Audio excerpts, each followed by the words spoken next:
Hello, and good day, everyone. I hope you're ready for today's story. I'm your host, Sweeps the Gaming Robot, and today we're talking about Curse of Strahd. For those who aren't familiar with this module, it's probably one of the more iconic stories in D&D, where players explore the gothic horror that is Barovia. It's probably one of my favorite modules too, and currently I'm the DM for a Curse of Strahd campaign. Granted, if you ask any of my players, they'll tell you that my sessions with Curse of Strahd can be insane at times. But today's story is about an evil worse than the Lord of Darkness, Strahd himself. A problem player. Today's story is, Why is it always Curse of Strahd? By the user Dazzling AD4756. As usual, be sure to go to the original post and give an upvote to support these story makers. And let's begin! Slight spoilers for Curse of Strahd though. Back when I was a brand new baby DM, I decided to run Curse of Strahd as my very first campaign. I loved everything about it and was very excited to start it. I asked around my friend group for players and got a nice party set up. We got a few sessions in before Bard had to leave because the player was literally leaving the country. In his place, his friend joined, and this is the problem player. We will call him Grave Cleric. This guy shows up with an insane 3-class build. Grave Cleric, Druid, and Warlock ASMR, which I kinda still don't know how it worked. We were also level 6 when he joined.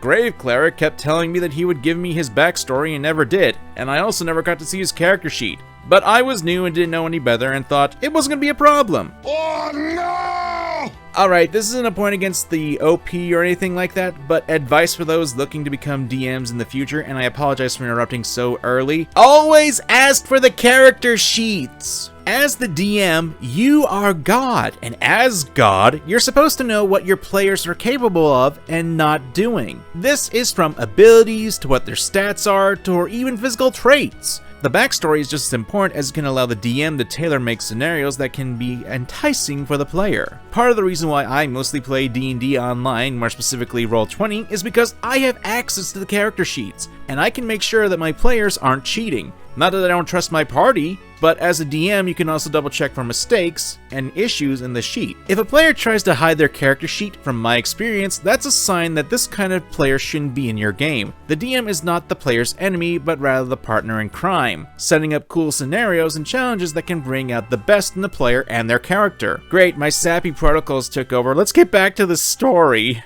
In his first session, we come across a windmill. Here he refused to go in while others did to talk to the nice old ladies who were offering them pies. Fighter had the deed to the windmill and was trying to make a business plan with the ladies. Grave Cleric, while still outside by himself, used magic to detect evil, sensed evil from inside the windmill, and then proceeded to try and destroy the windmill, with the rest of the party inside it. This triggered an incredibly hard fight that downed the paladin and they had to run away. Moving on to Vallaki, they were at the Blue Water Inn. The Grave Cleric served the Raven Queen. He had a Raven familiar, and ravens had always been shown at least 3 times to be good, helpful creatures to the party. In particular, this Raven, Muriel, in Raven form, was watching them from a tree. Grave Cleric blasted her without any hesitation. And as the Raven turned back into a person, he immediately froze her legs with magic and pulled out knives to start to torture her before the others stopped him. Sick dude. Ugh. Muriel was injured. The Mardikas were not happy.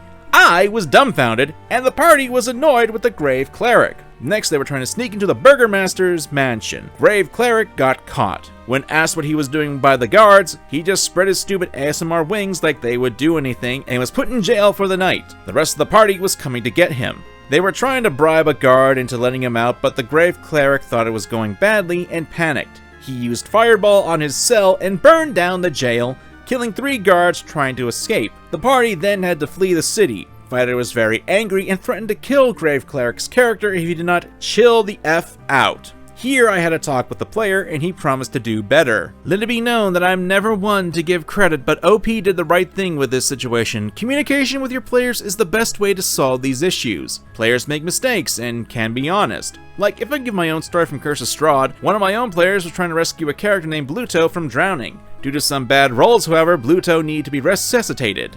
And thanks to a critical failure, the character accidentally killed Bluto. Honest mistakes like that can happen, and it's important for DMs to discern when a player makes an honest mistake or has a bad roll. Grave Cleric, however, is not what I say is an honest mistake. If I had to give my own thoughts on the matter, I'd even say there was some metagaming going on. The windmill gives it away a bit, since if someone was coming into the game at this point, there shouldn't be any reason for them to suspect something was wrong with the windmill. Now, if he had seen the kindly old ladies, then yeah, I can see some hesitation there. Like, one of the biggest issues I've had with Curse of Strahd is the art. Not that it's bad, but because it does spoil a lot of stuff with the plot. It's part of the reason why I decided to change up some of the art for the game and spice things up for my players. Back to my point, after reading these 3 events as well as the details that OP gave, I'd almost say this guy was more of a troll of a player than anything else. But we're not done, and I've rambled on for too long as it is. Finally, what broke me? They got into Van Richten's tower, which had an anti-magic field on it.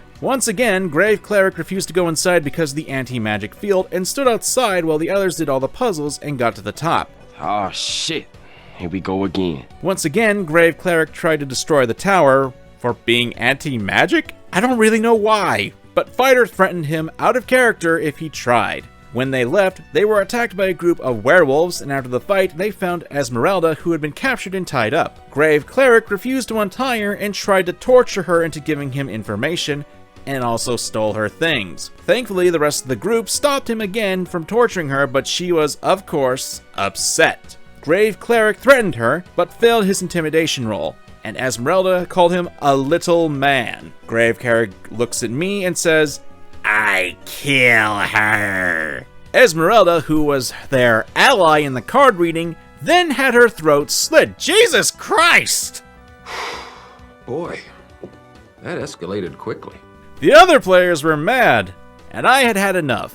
I kicked him and never played Curse of Strahd again. I was very inexperienced, I didn't know how to handle a player who acted like this. I know now that I could have done more to stop this, or should have put my foot down on his antics, but hindsight and all of that.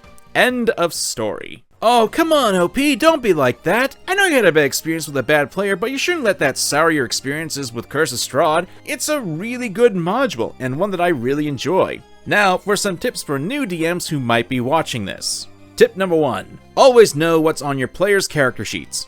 If you don't know what's on your player's character sheets, then that opens up a whole can of worms that can allow the player to pull whatever they want out of nowhere. You also need to know their stats for ability checks. 2. Backstory is important. Like I said before, knowing a player's backstory is key in crafting great scenarios and prevents the possibility of redundancy among PCs. 3. Recognize metagaming. This can be a little hard to do, but from how OP described it, I'd have to say the cleric definitely was doing some metagaming, especially with the windmill. The same can be said for his spells too. He's multi-classed and knows Fireball? That's literally impossible at level 6 with 3 different classes. 4. Evil! There are things about this story that rub me the wrong way. And this isn't to slam OP, but when someone brings up torture, that is something that should be stomped out on immediately. Especially since the cleric was a follower of the Raven Queen, but decided to blast a raven. For no reason!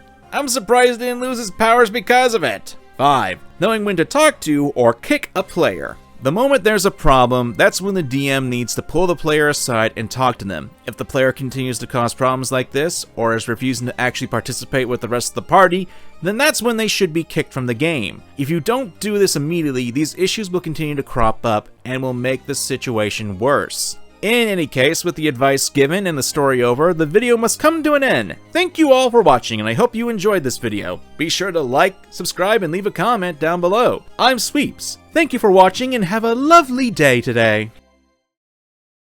And when you open them, they explode, right?